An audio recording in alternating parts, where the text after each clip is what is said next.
Hello. Good morning.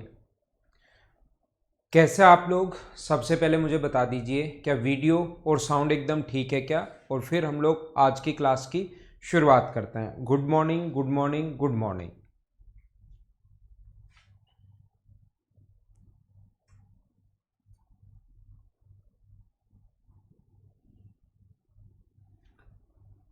तो हम लोग पढ़ रहे हैं अब सर्किल के बारे में। आज की क्लास में मैं सर्किल की थ्योरी पढ़ाऊंगा, फिर मैं क्वाड्रिलेटरल की थ्योरी आप लोगों को बताऊंगा।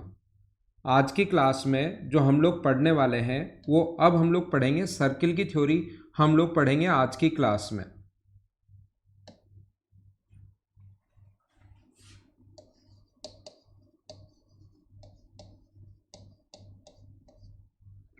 सर्किल या वृत्त, ऐसा कोई भी अपने पास, ये मैं आपको मेंसुरेशन में भी पढ़ा चुका हूँ। इसका मेंसुरेशन जो है वो मैं आप लोगों को पहले बता चुका हूँ क्षेत्रमिति के बारे में। अब मैं आप लोगों को समझाता हूँ इसकी ज्योमेट्री के बारे में। यहाँ से किसी भी पॉइंट से निश्चित दूरी पर पॉइंट्स का जो एक पथ होता है, जो एक लोकस होता है, बिंदु पथ जो होता है, उसको बोलते हैं हम लोग सर्किल। ये इसका अपने पास सेंटर है, ये वाला अपने पास सेंटर है, और ये अपने पास सरकमफ्रेंस होगी। एक निश्चित दूरी पर सभी तरफ, इधर भी जैसे आर दूरी पर या 5 सेंटीमीटर, 3 सेंटीमीटर, 4 सेंटीमीटर दूरी पर, इधर भी 3 सेंटीमीटर, 5, जो भी अपने पास फिक्स कर लो। जैसे 5 कर लिया तो इधर भी 5, इधर भी 5, इधर भी 5, इधर भी 5, इधर भी 5। जो अपने पास यहाँ पर ये जो है, इसको बोलते हैं हम लोग सर्किल। एक पॉइंट से निश्चित दूरी पर पॉइंट्स का जो एक लोकस होता है, बिंदु पथ जो होता है, उसको हम लोग सर्किल बोलते हैं। सेंटर से सरकमफ्रेंस तक की दूरी, जो ये सेंटर होता है, ये इसका सरकमफ्रेंस होती है। ये नाम 1 मिनट के लिए मैं बताता हूँ, किसी बच्चे को अगर नहीं पता तो ये बताना तो मुझे ज़रूरी है ही। इसको बोलते हैं हम लोग रेडियस या त्रिज्या। हाँ ना बोलिए कि एकदम ठीक है क्या? अरे वाह डेविल भाई। सेंटर सरकमफ्रेंस से सरकमफ्रेंस तक की डिस्टेंस को हम लोग बोलते हैं कोण या जीवा।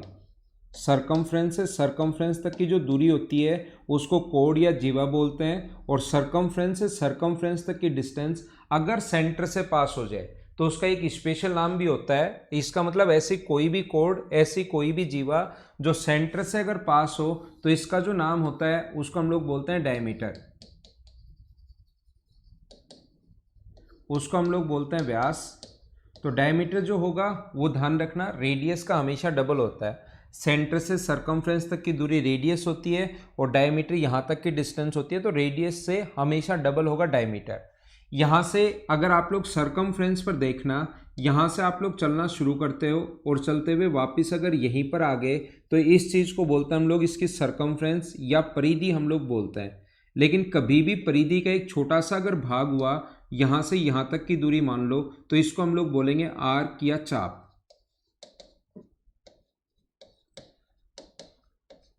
ये अंदर वाला भाग, ये बाहर वाली इसकी सरकमफ्रेंस या परिधि होती है, और ये जो अंदर वाला भाग होता है ये इसका एरिया होता है। और एरिया का छोटा सा भाग अगर ऐसे हुआ, कंप्लीट एरिया होता है अंदर वाला, एरिया का छोटा सा भाग अगर ये हुआ तो इसका नाम होगा सेक्टर। त्रिज्या द्वारा बनाया है तो त्रिज्याखंड। ये सिर्फ सबसे पहले 2-3 मिनट में मैं ये चीज़ें बता रहा हूँ कि इनका ये नाम होता है, आप लोगों को ये चीज़ पता होनी चाहिए। मुझे एक बार सारे लोग बताइए, क्या ऑडियो एकदम ठीक है क्या? साउंड एकदम ठीक आ रही है क्या आपके पास? ये बात भी मुझे एक बार बताइए सभी लोग, क्योंकि मेरी तरफ से ठीक लग रहा है। एक बच्चा 2-3 बार लिख चुका है, तो मुझे बाकी लोग बताओ क्या अपने पास एकदम ठीक है क्या? और यहाँ से अगर क्षेत्रफल का एक छोटा सा भाग अगर ऐसे हुआ, क्षेत्रफल का एक छोटा सा भाग अगर ऐसे हुआ, तो इस चीज़ का जो नाम होता है इसको बोलते हैं हम लोग सेगमेंट। ये जो होता है इसका नाम जो होगा उसको बोलेंगे हम लोग सेगमेंट। जीवा द्वारा बना है तो इसका नाम होता है जीवाखंड। ये चीज़ आप लोग ध्यान रखना। ये अपने पास ऑडियो एकदम ठीक है क्या? एकदम ठीक है भाई। जिस बच्चे के पास नहीं चल रहा है तो आप लोग उसको बंद करके वापस आ जाओ, चलना शुरू हो जाएगा। इतनी सी बात है बस। ऐप से बाहर आओ और फिर ऐप में वापस आकर वापस शुरुआत कर लो क्लास को, ठीक है ना? तो ये अपने पास 2 सेगमेंट होंगे, याद रखना। एक ऊपर वाला सेगमेंट होगा, नीचे वाला जो सेगमेंट होता है इस चीज़ को फिर हम लोग बोलते हैं माइनर सेगमेंट। ये छोटे वाला है, दो भागों में बांटेगा, एक माइनर सेगमेंट होगा और एक अपने पास मेजर सेगमेंट होगा। ये बड़े वाला जो सेगमेंट होगा इसको बोलते हैं हम लोग मेजर सेगमेंट। ये चीज़ यही है अपने पास सबसे पहले सर्किल के बारे में। कम से कम जब भी अपने पास एक ही आर्क में, एक ही अपने पास सेगमेंट में, ये अपने पास सेगमेंट पहला माइनर सेगमेंट है, ये मेजर सेगमेंट है, ये अपने पास पहले से है और इसके बारे में कुछ अगर बोलना है तो इसको इसका ऑल्टरनेट सेगमेंट बोलते हैं। ये इनके नाम तो याद होने ही चाहिए, क्योंकि वहां पर डायग्राम बनाकर नहीं देगा कि देखो ये सेगमेंट है और इससे हमने को ये करना है, वहां पर सिर्फ नाम ही आएंगे क्वेश्चन में। तो याद रखना इसके बारे में अपने पास ये है, और इसके ऊपर वाले के बारे में बात अगर करनी हो तो ये इसका ऑल्टरनेट सेगमेंट है। ऊपर वाला पहले से है और नीचे वाले के बारे में बात करनी है तो नीचे वाला इसका ऑल्टरनेट सेगमेंट है। छोटे वाले को माइनर सेगमेंट बोलते हैं, बड़े वाले को मेजर सेगमेंट। लघु जीवाखंड है, दीर्घ जीवाखंड है, और एक दूसरे के साथ अगर बोला जाए तो उसको बोलते हैं ऑल्टरनेट सेगमेंट या एकांतर खंड हम लोग बोलते हैं। ये आप लोग याद रखना,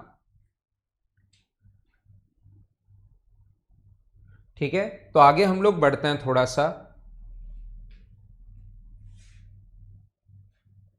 ये देखिए, सबसे पहले मैं आपको पढ़ाता हूं आर्क के बारे में, आर्क या चाप के बारे में। ये बहुत छोटा पॉइंट है और आसानी से आपको समझ में भी आ जाएगा। इसमें अपने पास आर्क या चाप में अपने पास जो पॉइंट हैं वो अपने पास है 3 पॉइंट। 3 पॉइंट मैं आपको समझाता हूं, एक दूसरे से रिलेट करते हुए चलूंगा तो चीज़ें ज़्यादा और सही टाइप से आप लोगों को समझ में आएंगी। तो यहाँ पर मैं क्या कह रहा था, क्या समझाने की कोशिश कर रहा हूँ कि किसी भी आर्क द्वारा सेंटर पर बना एंगल, किसी भी आर्क द्वारा, ये कोई भी आर्क है, इसके द्वारा सेंटर पर बना एंगल रिमेनिंग सरकमफ्रेंस पर बने एंगल से डबल होता है। ये कोण अगर 2 थीटा है तो रिमेनिंग सरकमफ्रेंस पर कहीं भी कोण बने वो हमेशा थीटा होगा। ये बात आप लोग ध्यान रखना। आर्क का पहला पॉइंट मैं आप लोगों को बता रहा हूँ, किसी भी रिमेनिंग सरकमफ्रेंस, इसको छोड़कर कहीं भी एंगल बनो, ध्यान रखना अपने पास ऐसा अगर कभी भी हो, और ये मैं बहुत बार अभी तक बता चुका हूँ, अगर आपको पता हो तो इन चीज़ों को हम लोग बहुत बार प्रूव कर चुके हैं। इस आर्क को छोड़कर, ये अपने पास जो आर्क है इसको छोड़कर शेष परिधि पर यहाँ पर बना, वो भी कितना होगा वो हम लोग बाद में पढ़ेंगे, मैं बताऊंगा, लेकिन अभी हम लोग यही पढ़ रहे हैं। इसको छोड़कर शेष परिधि पर कहीं भी कोण बने, ध्यान रखना वो हमेशा अपने पास इक्वल होगा, अपने पास थीटा होगा। ये चीज़ ध्यान रखना, इससे आधा होता है शेष परिधि पर बना कोण सेंटर पर बने कोण से आधा होता है, या सेंटर पर बना एंगल रिमेनिंग सरकमफ्रेंस पर बने एंगल से हमेशा डबल होता है। ये चीज़ आप लोग ध्यान रखना, इसको आप लोग याद रखना। जैसे अगर मैं आप लोगों को पढ़ाऊं या बताने की कोशिश करूं कि ऐसा क्यों होता है, हर कुछ चीज़ों का हम लोग कारण भी पता करेंगे, कुछ का आपको खुद को सोल्व करना है, कुछ चीज़ें मैं आपके लिए सोल्व कर देता हूं। अगर ऐसा कभी भी हो, देखना, सबसे पहले मैं वापस से बनाता हूं ये डायग्राम। किसी भी आर्क द्वारा सेंटर पर बना एंगल, ये अपने पास पॉइंट है, सेंटर पर बना एंगल रिमेनिंग सरकमफ्रेंस पर बने एंगल से हमेशा डबल होता है। ये अपने पास ए है, ये अपने पास बी है। क्यों होता है ये बात मैं पहले भी समझा चुका हूँ, एक बार मैं फिर बता देता हूँ। अगर हम लोग इसको इससे ज्वाइन कर दें सेंटर से तो रेडियस हमेशा इक्वल होती हैं, रेडियस हमेशा इक्वल होती हैं, और किसी भी ट्रायंगल की अगर दो साइड बराबर हैं तो उसके सामने के कोण भी हमेशा बराबर होंगे। ये दो साइड बराबर हैं तो इसके सामने का एंगल अगर x है तो इसके सामने का एंगल भी x होगा। तो मुझे बताइए एक्सटीरियर एंगल जो हुआ वो मुझे बताइए क्या 2x हुआ क्या? ऐसे ये दोनों भी अपने पास बराबर हैं, ये दोनों अपने पास इक्वल हैं, तो इसके सामने का एंगल ये अगर y है तो इसके सामने का एंगल ये भी अपने पास y होगा। तो एक्सटीरियर एंगल ये जो हुआ मुझे बताइए क्या ये भी अपने पास 2y हुआ क्या? आप कहोगे बिल्कुल ठीक है, exterior angle always sum of interior opposite के बराबर होता है। बाह्य कोण जो होगा वो अंतः अभिमुख कोणों के योग के बराबर होता है, इसके और इसके बराबर होगा। ये पूरा जो एंगल अपने पास ये है x प्लस वाई, और ये पूरा जो एंगल है वो 2 टाइम x है, 2 टाइम y है। तो 2 अगर कॉमन ले लें तो ऐड करोगे तो 2 इंटू एक्स प्लस वाई। और यही हमें प्रूव करना था कि ये वाला जो एंगल होता है ये इससे डबल होता है, ध्यान रखना। ये पूरा एक्स प्लस वाई है तो ये होगा 2x प्लस वाई। उम्मीद है आपको अच्छे से सही टाइप से आप लोग इस चीज़ को समझ पाए होंगे। दूसरा जो डायग्राम मैंने बनाया, मुझे आप लोग ये बताइए, ऐसे अगर हम लोग डायग्राम बनाते हैं यहाँ से यहाँ तक, जो मैंने अभी भी आप लोगों को समझाया है, मुझे ये बताइए आप लोग कभी भी अगर ऐसा हो, इसको कैसे प्रूव करोगे? चलो एक तो मैंने प्रूव कर दिया, इसको आप लोग कैसे प्रूव करेंगे? अगर ऐसा कभी आ गया, ये अपने पास ए बी कोई भी यहाँ से यहाँ तक आर्क है, ये 2 थीटा अगर है तो यहाँ पर बना जो एंगल होगा वो अपने पास थीटा होगा, ये वाला एंगल अपने पास थीटा होगा। ये मुझे बताइए आप लोग कैसे प्रूव करोगे? ये 2 थीटा है तो ये थीटा। जहाँ पर भी आप लोग घर पर बैठे हो, नोट बुक और पेन आपके पास होगा, उसको आप लोग लिखिए और करने की कोशिश कीजिए कि कैसे कर पाओगे।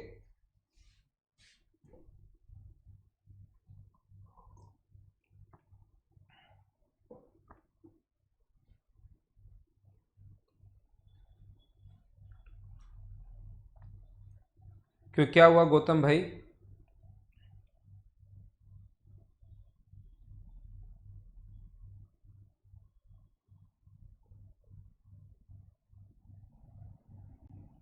ठीक है तनु।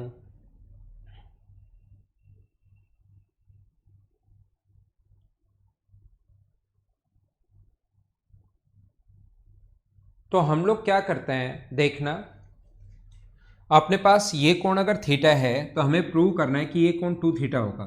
ये 2 थीटा लेकर हम लोग प्रूव करेंगे वो थीटा होगा। जैसे मर्जी है वैसे आप लोग कर लीजिए। क्वेश्चन करने का तरीका जो होगा वो यही जो सेम कॉन्सेप्ट पहले वाला हम लोगों ने लगाया है। आप ओ इसको सी मान लो और ओ से सी को मिला दीजिए।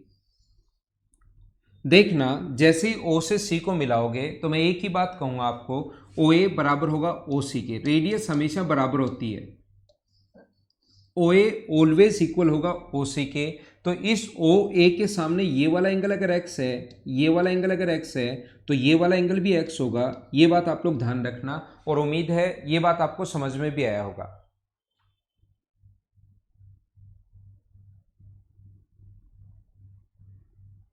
ठीक है, ये अपने पास ओ ए बराबर है ओ सी के, तो इसके सामने का एंगल ये अगर एक्स है तो इसके सामने एंगल ये भी एक्स होगा अपने पास।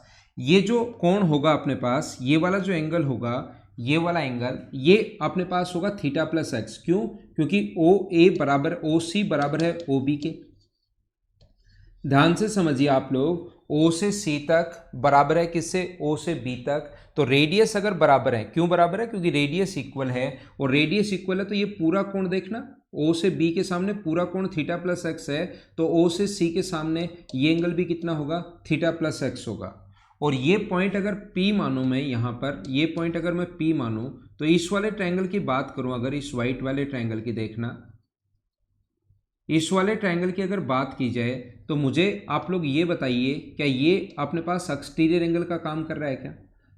इस वाइट वाले ट्रायंगल पी सी बी में ये एक्सटीरियर एंगल का काम कर रहा है, और exterior angle always sum of interior opposite के बराबर होता है। तो मुझे बताइए ये वाला एंगल क्या 2 थीटा प्लस एक्स के बराबर होगा क्या? 2 थीटा प्लस एक्स कहाँ से आया? Exterior angle. अपने पास exterior angle always sum of interior opposite के बराबर होगा। अंतः अभिमुख तो ये थीटा है, ये थीटा प्लस एक्स है, दोनों को जोड़ोगे तो 2 थीटा प्लस एक्स ये अपने पास आ गया। अब हम लोग क्या कर रहे हैं यहाँ पर, देखना, इस ट्रायंगल में अगर सेम वही लगा दें, एक्सटीरियर एंगल वाली थ्योरम, बाह्य कोण वाली थ्योरम अगर लगा दें, इसको मैं एक बार y मान लेता हूं, तो मुझे बताइए y प्लस एक्स बराबर एक्सटीरियर एंगल अंतः अभिमुख कोणों के योग के बराबर होता है। तो y प्लस एक्स किसके बराबर होगा? 2 थीटा प्लस एक्स के बराबर होगा। एक्स एक्स कट गया है तो y बराबर आ गया अपने पास 2 थीटा। और यही हमें प्रूव करना था कि ये y जो है, ये अगर अपने पास किसी भी आर्क के द्वारा सरकमफ्रेंस पर बना एंगल अगर थीटा है, ये कोण अगर थीटा है, तो फिर सेंटर पर बना एंगल 2 थीटा होगा। यही हमें प्रूव करना था। हाँ ना बोलिए, क्या समझ पाए हो क्या? क्या वीडियो और ऑडियो बीच बीच में मुझे बताते रहो समझ में आया या नहीं आया, जिससे मुझे पता लगता रहेगा कि हाँ एकदम ठीक चल रहा है। ये चीज़ें मुझे बताते रहा करो आप लोग। क्या थोड़ा आगे बढ़ें?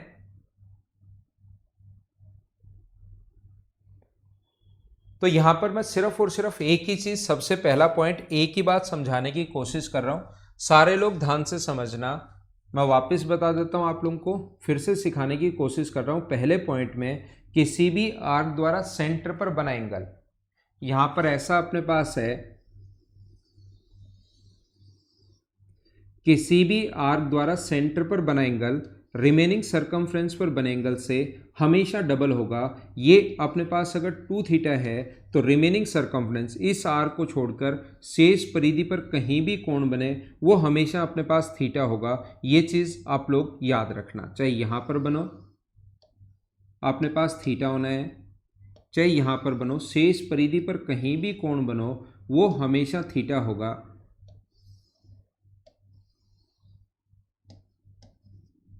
ये अपने पास शेष परिधि पर कहीं भी कोण बनो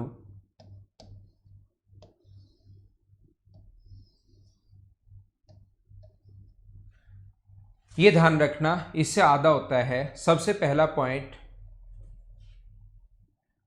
पॉइंट ये है। मैं दूसरे पॉइंट पर चलता हूं, पॉइंट नंबर सेकंड पर, 2 नंबर पॉइंट, आर्क के तीन अपने पास थ्योरम है, आर्क के 3 थ्योरम है। उसके बाद हम लोग कोड पर चलेंगे, उसके 9 या 10 फॉर्म अपने पास थ्योरम है, और उसके बाद टेंजेंट पर चलेंगे। 3 ही चीजें होती हैं इसमें, आर्क से रिलेटेड थ्योरम, लास्ट में मैं रिवाइज भी करवा दूंगा, फिर हम लोग कोड पर रिलेटेड थ्योरम अपने पास जीवा वाली, और फिर टेंजेंट वाली। सिर्फ ये 3 ही पॉइंट हैं। ये अगर आप लोग देख लोगे तो फिर कोई क्वेश्चन ऐसा नहीं बचेगा जो आप लोग नहीं कर पाओगे, थ्योरम भी ऐसी नहीं बचेगी। देखो सबसे पहले हम लोगों ने क्या किया, यहां पर मैं बताने की कोशिश कर रहा हूं। पिछला पॉइंट वापस मैं रिपीट कर रहा हूं कि अपने पास किसी भी आर्क द्वारा सेंटर पर बना एंगल रिमेनिंग सरकमफ्रेंस पर बने एंगल से हमेशा डबल होता है। ये बात आप लोग ध्यान रखना।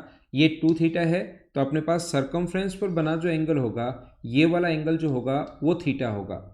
सरकमफ्रेंस पर बना एंगल अपने पास थीटा होगा, सरकमफ्रेंस पर बना जो एंगल होगा वो अपने पास थीटा होगा।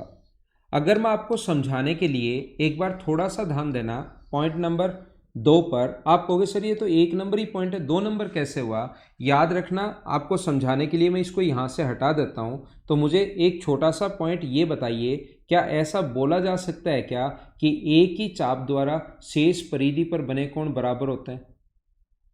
क्या मैं ये बीच वाला हटा दूं तो एक ही चाप द्वारा, एक ही आर्क द्वारा रिमेनिंग सरकमफ्रेंस पर बने एंगल हमेशा इक्वल होते हैं? हाँ ना बोलिए, क्या एकदम ठीक है क्या? तो याद रखना, एक ही चाप द्वारा शेष परिधि पर बने कोण बराबर होते हैं, एक ही आर्क द्वारा रिमेनिंग सरकमफ्रेंस पर बने एंगल ऑलवेज इक्वल होते हैं। कहीं पर भी एंगल बनाओ, यहां पर जितने भी लोग वीडियो देख रहे हैं उसमें से 80-90% को ये बात याद रहती है, लेकिन एसएससी या सीडीएस कभी और अच्छा क्वेश्चन बनाना चाहेगा और बढ़िया अगर क्वेश्चन बनाना चाहेगा तो वो क्या क्वेश्चन बनाता है? याद रखना, एक लाइन सेगमेंट के एक ही तरफ बने कोण अगर बराबर हैं, एक लाइन सेगमेंट के एक ही तरफ बने कोण अगर बराबर हैं, ये और ये, एक लाइन सेगमेंट के एक ही तरफ बने कोण अगर कभी भी बराबर हैं तो ये बात आप लोग ध्यान रखना, अपने पास ये सभी अगर एंगल बराबर हैं इसका मतलब ये सभी पॉइंट एक सर्किल की सरकमफ्रेंस पर होंगे। ये चीज आप लोग याद रखना। इसका उल्टा याद रखना है, सर्किल में जो चीजें हम लोग पढ़ रहे हैं इनका उल्टा आप लोग याद रखना, क्वेश्चन उससे आएगा, बहुत सही क्वेश्चन बनता है। याद रखना, ध्यान रखना, एक सर्किल की सरकमफ्रेंस पर बने कोण अगर हैं तो वो हमेशा बराबर होते हैं। अगर पहले से दे दे कि एक लाइन सेगमेंट के एक ही तरफ, दोनों तरफ नहीं होने चाहिए भी, याद रखना, ये यहां से यहां तक एक लाइन सेगमेंट है, ये यहां से यहां तक एक लाइन सेगमेंट है, इसके एक ही तरफ बने कोण अगर बराबर हैं इसका मतलब वो सभी पॉइंट सर्किल की सरकमफ्रेंस पर होंगे। ये चीज आप लोग ध्यान रखना। कितने भी पॉइंट बना लो, जरूरी नहीं 3 ही बनाओ, कितने भी पॉइंट एक लाइन सेगमेंट के एक ही तरफ बने कोण, अगर यहाँ पर एक पॉइंट सी पर और यहाँ पर एक पॉइंट डी है, इन पर बने कोण अगर बराबर हैं, ये भी थीटा है, ये भी थीटा है, तो याद रखना इसका मतलब कोई ऐसा सर्किल हम लोग ड्रॉ कर सकते हैं जो इसके सभी वर्टिसेज को टच करेगा, ऐसे करते हुए निकलेगा। ये आप लोग याद रखना। अगला पॉइंट मैं समझाता हूं, देखना। मैं आप लोगों को क्या बता रहा हूं, पॉइंट नंबर 3 पर हम लोग आते हैं। मैंने अभी भी आप लोगों को बताया या अभी भी आप लोगों को सिखाने की कोशिश की कि किसी भी आर्क द्वारा एक ही चीज़ से मैं रिलेट करता जाता हूँ अगला पॉइंट, जिससे आपको और अच्छे से एक पूरा ऐसे लेसन चैप्टर सा लगे पूरा का पूरा ये, इसलिए मैं एक दूसरे से रिलेट करता जाता हूँ। किसी भी आर्क द्वारा सेंटर पर बना एंगल रिमेनिंग सरकमफ्रेंस पर बने एंगल से डबल होता है, या सरकमफ्रेंस पर बना एंगल सेंटर पर बने एंगल से आधा होता है। अगर हम लोग थोड़ा सा बड़ी आर्क ले लें और इतनी बड़ी आर्क ले लें कि ये सेमी सर्कल बन जाए, हम लोग थोड़ी बड़ी आर्क ले लें और इतनी बड़ी आर्क अगर ले लें कि ये अपने पास जो है इतनी बड़ी आर्क ले लें कि ये सेमी सर्कल बन जाए, तो ये सेमी सर्कल अगर होगा तो अपने पास ये स्ट्रेट लाइन बन जाएगी व्यास, और ये सेंटर पर बना एंगल अगर 180 डिग्री होगा तो सरकमफ्रेंस पर बना एंगल क्या इससे आधा 180 से आधा क्या 90 डिग्री होगा? क्या बिल्कुल ठीक है क्या? तो याद रखना व्यास द्वारा, हाँ ना आप लोग साथ साथ भाई बोलते रहो, व्यास द्वारा परिधि पर बना कोण हमेशा समकोण होता है। कहीं पर भी एंगल बना लेना, डायमीटर द्वारा सरकमफ्रेंस पर बने एंगल फिर इक्वल होते हैं। एक जगह अगर 90 हो गया तो यहाँ भी 90 होगा। तो याद रखना व्यास द्वारा, रिलेट तो इसी चीज से करता हूं, लेकिन तीसरा पॉइंट अपने पास ये है कि डायमीटर द्वारा सरकमफ्रेंस पर बना एंगल राइट एंगल होगा। व्यास द्वारा परिधि पर कहीं भी कोण बना लेना, मैं ये बताने की कोशिश कर रहा हूं, ये अगर डायमीटर है तो डायमीटर द्वारा सरकमफ्रेंस पर बना एंगल हमेशा राइट एंगल होगा। व्यास द्वारा परिधि पर कहीं भी कोण बना लो, डायमीटर द्वारा सरकमफ्रेंस पर बना एंगल ऑलवेज राइट एंगल होगा। व्यास द्वारा परिधि पर बना कोण हमेशा समकोण होता है। याद रखना, याद रखना और याद रखना। बोलिए ठीक है क्या? व्यास द्वारा परिधि पर बना कोण हमेशा समकोण होता है, डायमीटर द्वारा सरकमफ्रेंस पर बना एंगल हमेशा राइट एंगल होगा। ये आप लोग ध्यान रखना, कहीं पर भी अगर कोण बने व्यास द्वारा परिधि पर बना कोण समकोण होता है।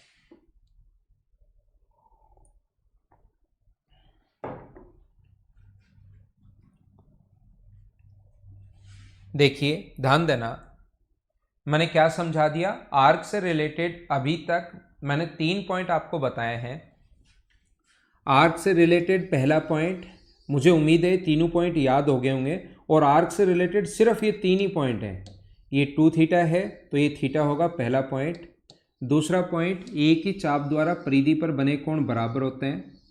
एक ही आर्क द्वारा रिमेनिंग सरकमफ्रेंस पर कहीं भी एंगल बनाओ वो हमेशा इक्वल होंगे, ये बराबर होते हैं। और डायमीटर द्वारा सरकमफ्रेंस पर बना एंगल राइट एंगल होता है। व्यास द्वारा परिधि पर बना कोण समकोण होता है। हाँ ना बोलिए, क्या एकदम ठीक है क्या? व्यास द्वारा परिधि पर बना कोण समकोण होता है। 3 पॉइंट। ये आर्क में वापस अब मैं आपको बताऊंगा नहीं, अब हम लोग आगे चल रहे हैं। कोड के बारे में मैं आप लोगों को बताता हूं, और ऐसे आप लोग ये साथ साथ ही आपके याद भी हो जाएंगे।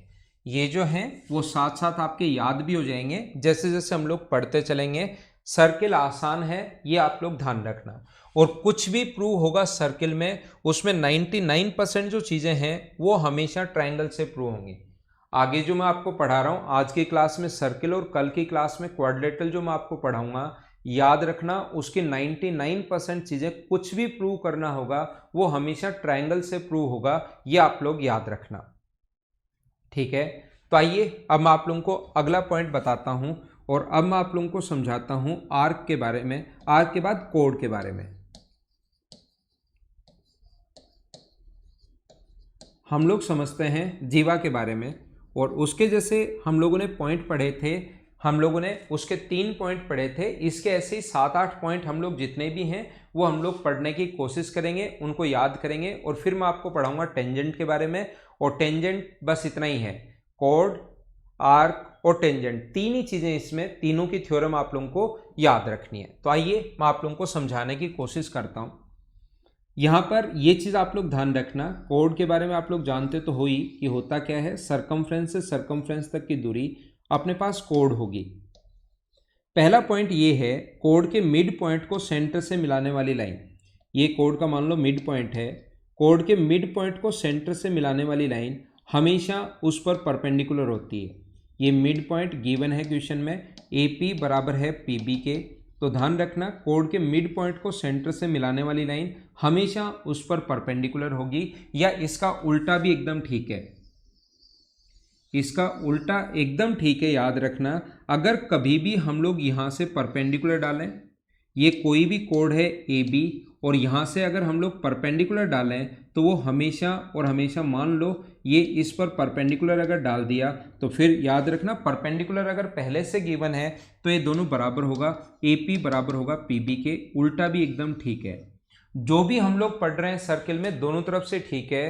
ध्यान रखना यहाँ पर कोड के मिड पॉइंट को मिलाने वाली लाइन, कोड के मिड पॉइंट को सेंटर से मिलाने वाली लाइन उस पर परपेंडिकुलर होगी। अगर कभी भी परपेंडिकुलर है पहले से, इसका मतलब वो हमेशा मिड पॉइंट पर मिलेगी, याद रखना। क्यों होता है ऐसा, देखिए प्रूव करना, हर चीज को जो भी प्रूव करना पड़ेगा ट्रायंगल से आप लोगों को प्रूव करना है। ये याद रखना ओ से ए तक और ओ से बी तक बराबर होगा। मैं आपसे पूछूं क्यों, याद रखना ओ से ए तक 10th क्लास में होते तो लिखना पड़ता था ओ ए ओ बी, और यहाँ आपको ब्रैकेट में लिखना पड़ता था रेडियस त्रिज्या। मुझे आप लोग ये बताइए पी ए बराबर पी बी है क्या? आप बोलोगे पी ए बराबर पी बी, क्यों? क्योंकि गिवन है, ऐसे ब्रैकेट में लिखते गिवन है।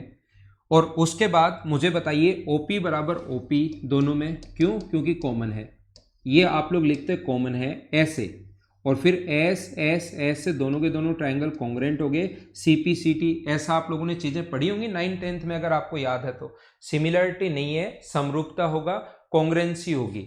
एस एस एस से तीनों साइड ही बराबर है, ये साइड इसके बराबर, ये साइड इसके बराबर, इसलिए क्योंकि गिवन है। बीच वाली कॉमन होने के कारण बराबर। अगर ओपी का मान 3 है तो इधर वाले ट्रायंगल के लिए भी 3 होगा और इधर वाले ट्रायंगल के लिए भी 3 ही होगा।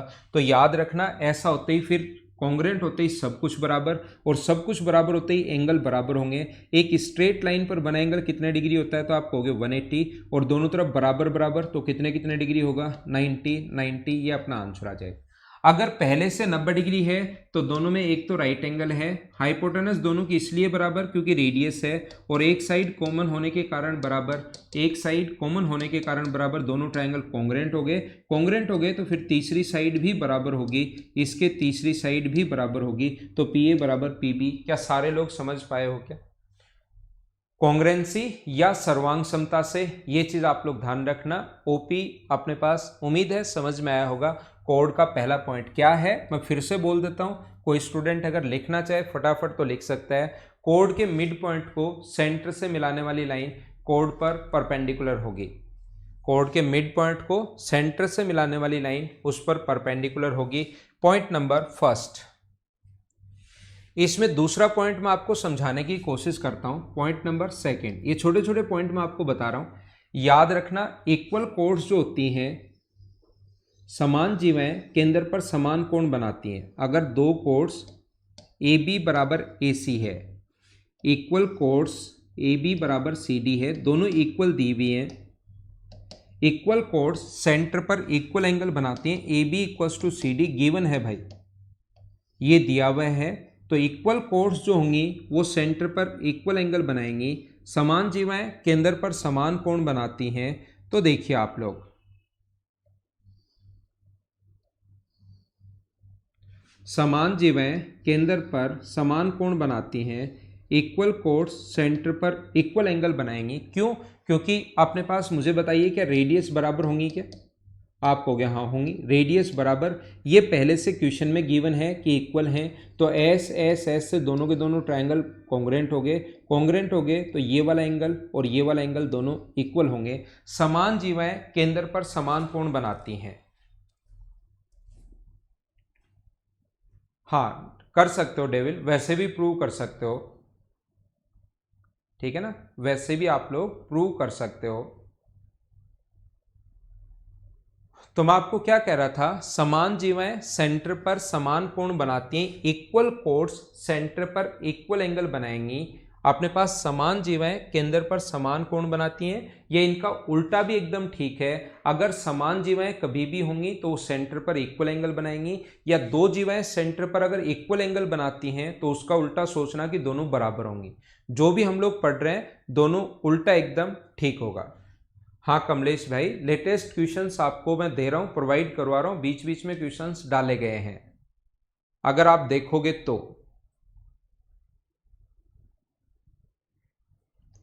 यहाँ पर तीसरा जो पॉइंट मैं आपको बता रहा हूँ, पॉइंट नंबर 3, इसमें अपने पास यहाँ पर तो मैं तो ये कह रहा हूँ आप कोई भी एग्जाम दो, आपको कम से कम मैंने 700 क्वेश्चंस दिए होंगे, इसके 700 के लगभग क्वेश्चंस मैं प्रोवाइड करवा रहा हूँ, प्लस ये थ्योरी मेरी पढ़ लो। कोई भी एग्जाम देना, geometry, mensuration, algebra, trigonometry, coordinate geometry, ये जो मैं पढ़ा रहा हूँ, आप लोग कोई भी एग्जाम देना जो एसएससी और सीडीएस का लेवल होता है, उससे तो मैंने बहुत हाई लेवल की चीजें आप लोगों को बताई हैं, ये आप लोग ध्यान रखना। यहां पर जो भी आपको मैं प्रोवाइड करवाया, ये क्वेश्चंस कर लो, सारे क्वेश्चंस आप खुद करना शुरू कर दोगे, वो आप खुद चेक करना। एक बार इन क्वेश्चंस को ईमानदारी से करने के बाद जो भी बुक है, कोई भी नोट्स है, किसी भी एग्जाम में आया हुआ क्वेश्चन आप करना, 2 बार कर लो सिर्फ अच्छे से इन क्वेश्चंस को, सारे क्वेश्चंस और थ्योरी जितनी डीप से मैंने पढ़ाई है वो पढ़ लो, सारे क्वेश्चंस आपसे होने शुरू हो जाएंगे। ठीक है ना। तो यहां पर अपने पास ऐसा है, इक्वल कोड सेंटर पर देखना। दूसरा, इसके साथ साथ ही मैं ये बताता हूं कि इक्वल कोड सेंटर से हमेशा इक्वल डिस्टेंस पर होंगी, समान जीवाएं केंद्र से हमेशा समान दूरी पर होती हैं, ये याद रखना। या उल्टा भी एकदम ठीक है, अगर 2 कोड्स बराबर हैं तो सेंटर से इक्वल डिस्टेंस पर होंगी, और सेंटर से इक्वल डिस्टेंस पर, ये गिवन है दोनों बराबर हैं, तो याद रखना इसकी डिस्टेंस, और डिस्टेंस का मतलब याद रखना हमेशा परपेंडिकुलर डिस्टेंस, इसकी डिस्टेंस याद रखना, कौन सी डिस्टेंस, परपेंडिकुलर डिस्टेंस। अगर 2 कोड्स बराबर हैं तो सेंटर से हमेशा इक्वल डिस्टेंस पर होंगी, ये आप लोग ध्यान रखना। OP बराबर होगा OQ के, OP बराबर होगा OQ के, ये चीज आप लोग ध्यान रखना। इक्वल कोड सेंटर से इक्वल डिस्टेंस पर होती हैं, और इक्वल डिस्टेंस पर अगर हैं तो वो इक्वल लेंथ की होती हैं। जो हम लोग पढ़ रहे हैं इनका उल्टा भी एकदम ठीक है, ये आप लोग याद रखना इसके साथ साथ। ठीक है, अगला देखिए 4 नंबर पॉइंट, पॉइंट नंबर 4, ये अपने पास कहा गया है, देखना आप लोग सीखने की कोशिश करना। ये अपने पास अगर 2 कोड्स ऐसे हैं, AB बराबर है AC के, 2 कोड्स AB बराबर अगर AC है, ऐसे अगर कभी भी हो AB बराबर है AC के, याद रखना अगर एक ही जगह से स्टार्ट हो रही हो, अब की बार दोनों इक्वल तो हैं, लेकिन पहले इक्वल दी थी AB बराबर CD, AB अलग थी CD अलग थी, तो यहां पर ध्यान रखना इसके सेंटर से मिलाने वाली लाइन हमेशा इसका एंगल बाइसेक्टर होगी। AB बराबर अगर AC है तो सेंटर से मिलाने वाली लाइन हमेशा इसका एंगल बाइसेक्टर होगी, हमेशा इसका कोण समद्विभाजक होगी। मतलब ये दोनों जो लाइन है, वो दोनों जो एंगल हैं वो हमेशा इक्वल होंगे, याद रखना। यहां पर मैं आप लोगों को क्या बता रहा हूं, 5 नंबर जो पॉइंट 4 नंबर ही मैं आपको ये समझाने की कोशिश कर रहा हूं।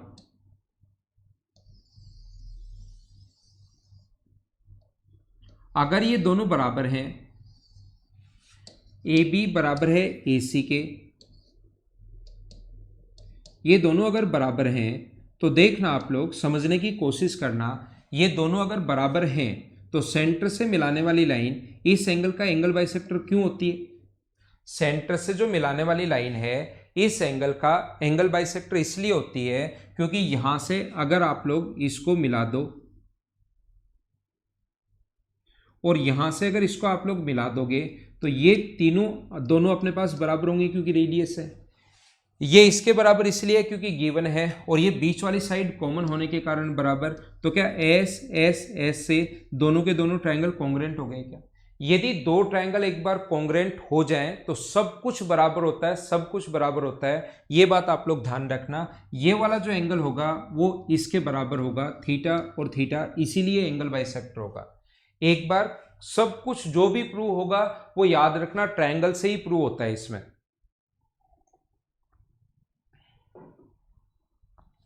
यहां पर एक क्वेश्चन यहां पर ऐसा आ चुका है इस टाइप से, अगर ये अपने पास AB व्यास है, ये क्वेश्चन आ चुका है, अगर AB व्यास है, डायमीटर हमें पता है हमेशा सेंटर से पास होगा, और इसके दोनों तरफ 2 कोड्स हैं, एक AC है और एक AD है।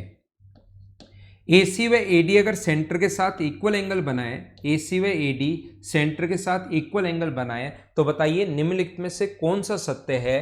पहला पॉइंट हम लोगों को कहेगा AC जो है वो लेस देन AD, दूसरा point AC greater than AD, तीसरा पॉइंट अपने पास AC परपेंडिकुलर होगा AD पर, और चौथा पॉइंट जो है वो AC बराबर होगा AD के। ऐसा हम लोगों से वो बोलता है। तो मुझे आप लोग ये बताइए, सारे लोग, वापस मैं बताता हूं। यहां पर अपने पास अगर दो कोर्स यहां से सेंटर से अगर मिलाने वाली लाइन, हमेशा आप लोग ध्यान रखना, ये अपने पास इसका सेंटर है, तो ये दो कोर्स उल्टा क्वेश्चन देता है। मतलब मैं ये समझाने की कोशिश कर रहा हूं आपको। जैसे अगर अपने पास AB बराबर AC है, तो पॉइंट A को सेंटर से मिलाने वाली लाइन इस एंगल का एंगल बाइसेक्टर होगी। ये मैंने पढ़ाया है पॉइंट नंबर 4 में। क्यों होता है ये चीज भी मैंने बता दी है, क्योंकि इसको इससे मिलाओगे, इसको इससे मिलाओगे तो रेडियस बराबर, ये इसके बराबर पहले से, ये बीच वाली कॉमन होने के कारण बराबर, तो दोनों ट्रायंगल एस एस एस से कॉन्ग्रुएंट हो जाएंगे, और कॉन्ग्रुएंट होते ही सब कुछ बराबर। लेकिन मैं कह रहा हूं कि क्वेश्चन उल्टा आता है। एसएससी जब पूछता है तो हम लोगों से ऐसे क्वेश्चंस पूछता है कि ये बताइए, ये आया हुआ क्वेश्चन है एसएससी मेंस में, तो ध्यान रखना ऐसे क्वेश्चन में अगर ये दोनों तरफ सेंटर से मिलाने वाली लाइन, ये एंगल इसके अगर बराबर है, तो इसका मतलब AC बराबर AD होगा। ये बात आप लोग ध्यान रखना, ये चीज आप लोग याद रखना। क्या हम लोग आगे चलें?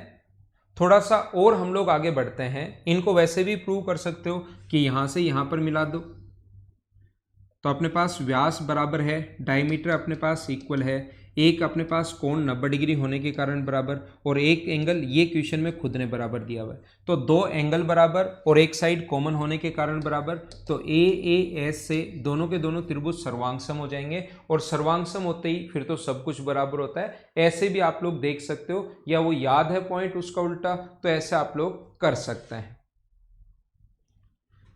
पॉइंट नंबर 5 की तरफ मैं बढ़ता हूं। देखना, पॉइंट नंबर 5 समझाने की कोशिश करता हूं। यहां पर पॉइंट नंबर 5 जो है वो इस प्रकार से अपने पास है। यदि कभी भी अपने पास ऐसा हो, सीखने की कोशिश करना, ये अपने पास कोई भी सर्किल है, इसकी दो कोर्स सर्किल के अंदर इंटरसेक्ट करें या बाहर। अगर ऐसे हुई दो कोर्स तो ये सर्किल के अंदर इंटरसेक्ट करेंगी, AB और CD। अगर ऐसे हुई तो ध्यान रखना ये अंदर की तरफ इंटरसेक्ट करेंगी, यहाँ पर P, और ये पॉइंट मान लो O है। दो कोर्स सर्किल के अंदर इंटरसेक्ट करें या बाहर, अंदर अगर ऐसे हुई तो अंदर इंटरसेक्ट करेंगी, और इसका दूसरा पॉइंट 5 का सेकंड जो पॉइंट होता है वो ऐसे भी हो सकता है, 5 का सेकंड पॉइंट ये अपने पास ऐसे होगा कि दो कोर्स सर्किल के अंदर इंटरसेक्ट करें या बाहर। अगर कभी भी ऐसे हुई, ये अपने पास AB है और ये अपने पास C और D है, तो अब की बार तो ये इंटरसेक्ट कर ही नहीं रही, तो आप लोग क्या करोगे, इसको ये बोलोगे कि सर ये आगे बढ़ाने पर ऐसे बाहर की तरफ इंटरसेक्ट कर रही है इस पॉइंट पर P पर। तो दो कोड सर्किल के अंदर भी इंटरसेक्ट कर सकती हैं या बाहर भी इंटरसेक्ट कर सकती हैं, याद रखना। और तीसरा जो पॉइंट है 5 का 3, 5 में 3 पॉइंट हैं, 5 का थर्ड अगर मैं आप लोगों को पढ़ाऊं तो अगर कोई भी लाइन ऐसे भी हो सकती है जो एक तो ऐसे इंटरसेक्ट करे यहां से बाहर से,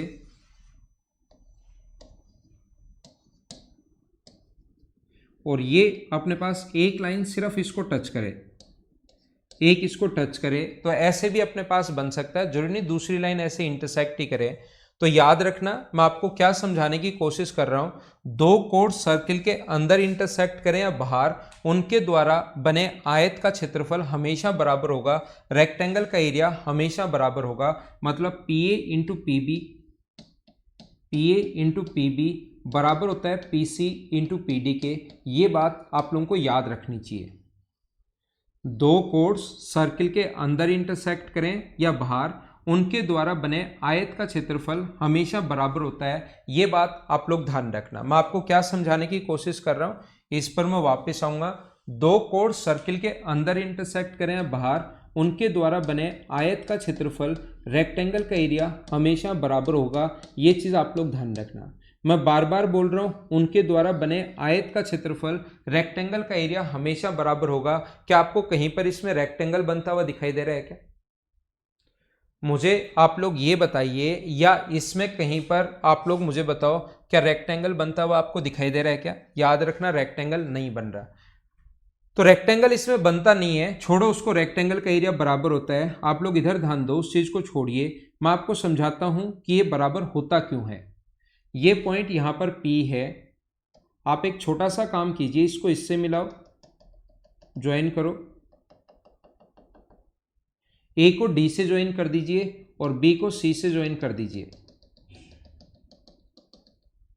तो अगर आप लोगों को पता हो, अगर आप लोगों को याद हो कि एक ही चाप द्वारा शेष परिधि पर बने कोण बराबर होते हैं, एक ही आर्क द्वारा रिमेनिंग सर्कमफ्रेंस पर बने कोण बराबर होते हैं, तो ये कोण अगर थीटा है तो ये कोण थीटा होगा। हाँ ना बोलिए, क्या याद है क्या? मैं आपको ये बता रहा हूं, एक ही चाप द्वारा, आप जो मैं बोलता जा रहा हूं उसको बताते चलो, एक ही आर्क द्वारा रिमेनिंग सर्कमफ्रेंस पर बने एंगल इक्वल होते हैं। तो ये कोण अगर थीटा अपने पास है तो क्या ये कोण भी अपने पास थीटा होना बराबर होगा क्या? और वर्टिकली अपोजिट एंगल बराबर होते हैं, ये कोण इसके बराबर होगा, वर्टिकली अपोजिट एंगल बराबर होते हैं। दो ट्रायंगल के दो एंगल बराबर होते ही मुझे बताओ, क्या तीसरा अपने आप बराबर होगा क्या? हाँ, आप बोलोगे बराबर होगा। और तीनों एंगल बराबर होते ही क्या ट्रायंगल PAD जो है, ट्रायंगल PAD सिमिलर हो गया किसके साथ? PCB के साथ। मैंने कहा कुछ भी प्रूव होगा वो हमेशा ट्रायंगल से प्रूव होगा, ये बात आप लोग ध्यान रखना, इस चीज को आप लोग याद रखना। PAD सिमिलर होगा किसके साथ? PCB के साथ। सिमिलरिटी समझ पाए हो क्या? अब हम लोग क्या करेंगे, सिमिलरिटी में भुजाएं समान अनुपात में होती हैं, इसकी साइड PA और इसकी साइड PC, इसकी साइड AD और इसकी साइड CB, इसकी साइड PD और इसकी साइड PB। याद रखना, ये बीच वाला काम का है नहीं, इसको छोड़ देंगे। फर्स्ट और लास्ट देखिए, PA क्रॉस मल्टीप्लाई अगर कर दें तो PA इंटू PB बराबर होगा किसके? PC इंटू PD के। बराबर कैसे आया, क्या बात समझ पाए हो क्या? ऐसा अपने पास होगा, ये जो अपने पास है ये गिवन होगा, जैसे ये अपने पास 8 है, ये अपने पास 6 है, ये अपने पास 3 है, तो ये बताओ कितना होगा? तो हम लोग तुरंत लिख देंगे 8 गुना 3 बराबर अपने पास होगा 6 गुना x, और यहाँ से सोल्व करके x का जो मान आ जाएगा वो कितना आ जाएगा? 4। ऐसे क्वेश्चन आ सकता है।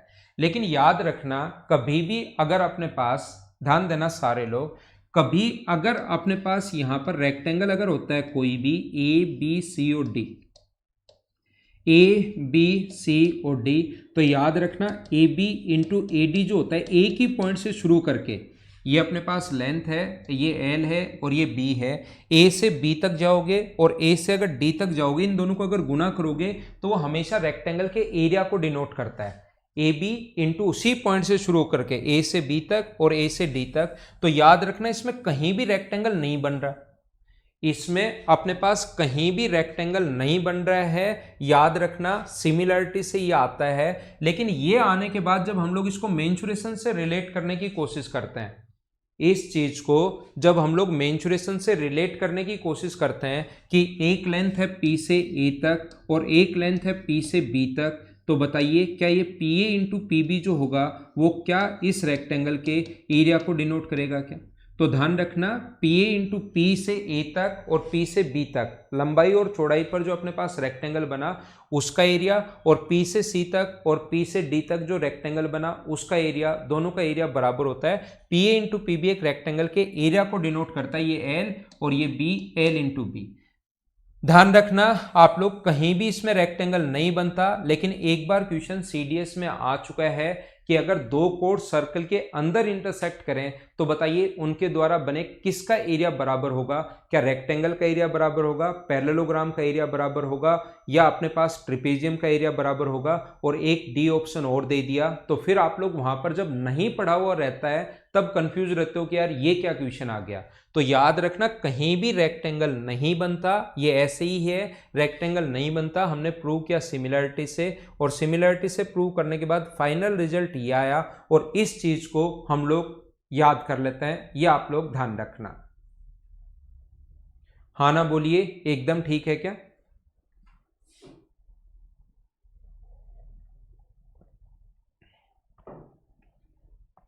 एक पॉइंट मैंने प्रूव कर दिया है, दूसरा पॉइंट याद रखना, प्रूव खुद ही करने की कोशिश करना होगा, वही सिमिलरिटी से, समरूपता से करने की कोशिश करना।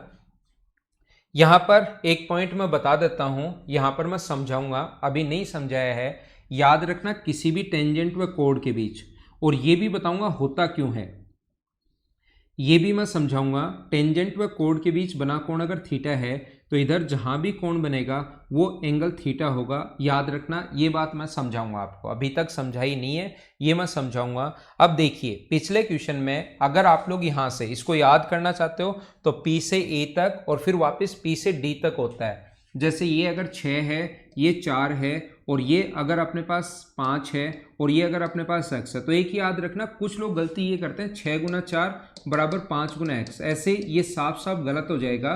मैं आपको कह रहा हूँ P से A तक होगा और फिर P से B तक होगा, याद रखना वापस से।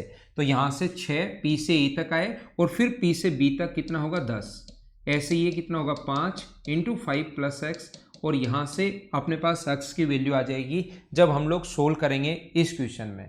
P से A तक होता है और P से फिर कहाँ तक होता है, B तक। ये बात आप लोग याद रखना, इस चीज को आप लोग ध्यान रखना। तो यहाँ पर 2 बार आना है, P से A तक और फिर P से B तक, P से C तक और फिर P से D तक, 2 बार आना है। अब अगर सिर्फ एक ही पॉइंट को ये टच करे तो हम लोग एक बार P से A तक और P से B तक, P से A × P से B, तो अपने पास यहाँ तक तो ठीक है। अब अगर ये एक ही पॉइंट को टच करे तो P से T तक, P से T तक क्या 2 बार आना पड़ेगा क्या? तो एक ही पॉइंट को टच करे तो इसको क्या बोलते हैं हम लोग, PT²। तो यहाँ पर अगर लिखना चाहे वो तो PT² वर्ग के क्षेत्रफल को डिनोट करता है, ध्यान रखना। साइड स्क्वायर जो होता है वो स्क्वायर के एरिया को डिनोट करता है, तो हम लोग बोल सकते हैं PT² बराबर होगा PA × PB। ये बात आप लोग ध्यान रखना, इस चीज को आप लोग याद रखना, PT² बराबर PA × PB, ये आप लोग याद रखना, इस चीज को आप लोग ध्यान रखना। PT वर्ग का क्षेत्रफल है और PA और PB को अगर मेंसुरेशन से रिलेट करना चाहे तो वो रेक्टेंगल का अपने पास एरिया है। मैं आपको क्या बताना चाह रहा हूँ, टेंजेंट, इसको एक ही पॉइंट को टच करके जाए उसको टेंजेंट बोलते हैं, और अगला पॉइंट टेंजेंट का ही होगा, ध्यान रखना। उसमें मैं ये समझाऊंगा क्यों होता है, अभी याद कर लो। ये कोण थीटा है तो ये कोण भी थीटा होगा, ध्यान रखना। अगर मैं इसको इससे मिला दूं, अगर मैं इसको इससे मिला दूं तो याद रखना, ये कोण अगर अपने पास थीटा है, ये एंगल अगर अपने पास थीटा है, तो याद रखना ये वाला जो एंगल होगा अपने पास, ये वाला कोण भी कितना होगा, थीटा होगा। ये चीज़ आप लोग ध्यान रखना, ये मैं आप लोगों को बताना चाह रहा हूँ। ये कोण अगर अपने पास अक्स मानूं, मैं एक बार ये कोण अगर मैं अक्स मानूं, ये एंगल मैंने मान लिया थीटा, तो ये अपने पास थीटा हो गया, ये एंगल मैंने एक्स मान लिया है। और मुझे बताइए छोटे वाले ट्रायंगल में ये जो एक्सटीरियर एंगल होगा बाह्य कोण, ये कोण थीटा है, ये एक्स है, तो ये जो एक्सटीरियर एंगल होगा ये वाला, ये मुझे सारे लोग मिलकर बताओ क्या थीटा + एक्स आ गया है क्या? Exterior angle always sum of interior opposite के बराबर होता है, थीटा + एक्स। इस छोटे वाले ट्रायंगल में थीटा ये रहा, थीटा + एक्स ये रहा, और क्या ये वाला जो ट्रायंगल है P वाला जो एंगल है वो अगर मैं y मानूं तो मुझे बताओ इस ट्रायंगल TAP के साथ भी ये y होगा और बड़े वाले ट्रायंगल के साथ भी ये y होगा, क्या दोनों में कॉमन है क्या? ये वाला P एंगल इस छोटे वाले ट्रायंगल में भी और पूरे बड़े वाले ट्रायंगल में कॉमन है, ये चीज आप लोग ध्यान रखना। तो यहाँ सिमिलरिटी बड़ी इंपॉर्टेंट सी सिमिलरिटी लगेगी, कि कैसे लगेगी वो चीज मैं समझा रहा हूं आपको, ठीक है ना। मैं आपको क्या बता रहा हूं, देखना, मैं इस ट्रायंगल की बात कर रहा हूं, बड़े वाले ट्रायंगल की अगर मैं बात करूं, सीखने की कोशिश करना। अगर मैं इस बड़े वाले ट्रायंगल की बात करूं यहां पर इसकी, तो इस बड़े वाले ट्रायंगल में देखिए आप लोग मुझे बताइए कोण कितना कितना है। एक बार आप लोग ध्यान से समझने की कोशिश करो। इस बड़े वाले ट्रायंगल में ये वाला जो एंगल होगा बड़े वाला, इसमें एक कोण तो कितना है, आप कहोगे थीटा। मैं कहूँगा ये कोण, एक कोण तो थीटा है, एंगल बी जो है वो अपने पास थीटा है। मैं कहूँगा अपने पास ये टी वाला जो एंगल है ये कितना है, तो आप कहोगे टी वाला सर थीटा + एक्स है। और मैं कहूँगा पी एंगल कितना है, तो आप कहोगे पी एंगल अपने पास वाई है। हाँ ना बताइए कि एकदम ठीक है क्या? अब दूसरा, अगर मैं आपके लिए ये बोलूं कि मुझे आप लोग ये बताइए इस ट्रायंगल की अगर मैं बात करूं छोटे वाले की, ये आपको दिखाई दिया होगा, मुझे उम्मीद है समझ पाए होंगे। अगर मैं इस ट्रायंगल की बात करूं, सिर्फ इस ट्रायंगल के बारे में अगर मैं सीखूं, बात करूं इस ट्रायंगल के बारे में, तो देखिए एक एंगल जो अपने पास है थीटा कोण ये रहा, टी एंगल जो है अपने पास थीटा है, ये वाला एंगल थीटा है, ये थीटा प्लस एक्स कौन सा है, ए एंगल अपने पास थीटा प्लस एक्स है, देखो सेम वही आ गया थीटा प्लस एक्स, और ये अपने पास पी एंगल कौन सा है, वाई। तो मुझे बताइए ट्रायंगल बी टी पी, सारे लोग मिलकर बताओ, ट्रायंगल बी टी पी जो है वो क्या सिमिलर हो जाएगा, क्या बी टी पी सिमिलर हो जाएगा किसके साथ, टी ए पी के साथ सिमिलर हो जाएगा, ये आप लोग ध्यान रखना। और यहां से आप लोग सिमिलरिटी से प्रूव करोगे तो ये वाला रिजल्ट आ जाएगा, और मैं उम्मीद करता हूं कि ये चीज आप लोग प्रूव कर लोगे। सिमिलरिटी मैंने आपको बता दी है, समरूपता मैंने आपको सिखा दी है। तो ये 5 का पॉइंट नंबर था, कौन सा, 3 नंबर। अगला 6 नंबर पॉइंट मैं आपको इसका समझाता हूं, पॉइंट नंबर 6 आपको समझाने की कोशिश करता हूं, और 6 में पहला पॉइंट आपको बताता हूं। याद रखना, ध्यान रखना, अपने पास कभी भी अगर ऐसा हो दो कोण सर्किल के अंदर इंटरसेक्ट करें या बाहर, अगर ऐसे अपने पास हुई, अगर दो कोण ऐसे हुई तो ये अंदर की तरफ इंटरसेक्ट करेंगी, ए बी व सी डी मान लो इस पॉइंट पी पर इंटरसेक्ट कर रही हैं, और ये इसका सेंटर है ओ। दो कोर्स अगर ऐसे भी तो अंदर इंटरसेक्ट करेंगी, और 6 का पॉइंट नंबर जो 2 है, 6 का पॉइंट नंबर जो 2 है, अगर कभी भी ऐसे हुई तो बाहर की तरफ इंटरसेक्ट करेंगे।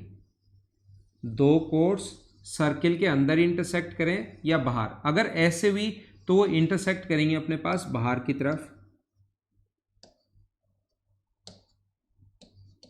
आगे बढ़ाने पर ये इंटरसेक्ट करेंगे इस पॉइंट पर P पर, और ये इसका एंगल है अपने पास O। याद रखना, ध्यान रखना, आपको लगेगा सर ये अभी भी तो आप पढ़ा कर आ गए हो, लेकिन अभी भी अगर पढ़ाया है तो मैं वापस भी आप लोगों को पढ़ाऊंगा। मैं आपको यहां पर क्या समझाना चाह रहा हूं, इसके द्वारा सेंटर पर बना एंगल अगर x हो, इसके द्वारा सेंटर पर बना एंगल अगर x हो, और इसके द्वारा सेंटर पर बना एंगल अगर y हो, तो याद रखना ये दोनों एंगल बराबर होते हैं। कोई सा भी पूछ सकता है, वो बात एक ही है, वर्टिकली अपोजिट एंगल बराबर होते हैं। वो एंगल ए पी सी भी पूछ सकता है और एंगल बी पी डी भी पूछ सकता है, दोनों बात एक ही है। वो दोनों के सम का आधा होता है, angle x plus angle y, दोनों को ऐड करके और उसमें 2 का भाग दोगे, इसका आधा होता है। क्वेश्चन भाई आ चुका है, ये आप लोग ध्यान रखना। मैं आपको क्या बता रहा हूं, यहां पर अपने पास, और इन पर बेस्ड क्वेश्चंस भी मैं आप लोगों को करवाऊंगा। यहां पर अपने पास एंगल अगर x है और ये वाला एंगल अगर y है, तो आप लोग ये चीज ध्यान रखना, इसके द्वारा बना एंगल x और इसके द्वारा बना एंगल y, तो यहां पर जो बना एंगल होता है वो इन दोनों के डिफरेंस का आधा होता है। ये चीज आप लोग ध्यान रखना, ये इनके डिफरेंस का आधा होता है। अब बात आती है कि क्यों होता है।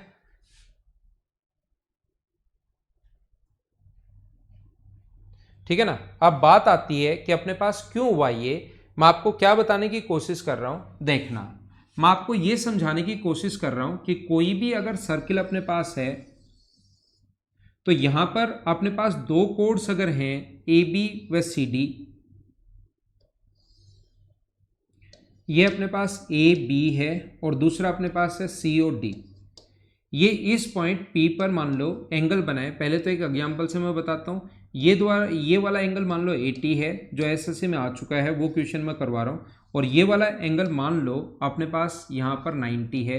देन पूछता है कि ये वाला पॉइंट अगर P है तो आप लोग ए पी सी बता दो। तो याद रखना ए पी सी जो यहाँ पर होगा, एंगल ए पी सी अगर पूछे तो वो दोनों के सम का 80 प्लस 90 को जोड़ के 2 का भाग दोगे तो आंसर कितना आ गया, 85 डिग्री। ये अपना आंसर होगा, ध्यान रखना।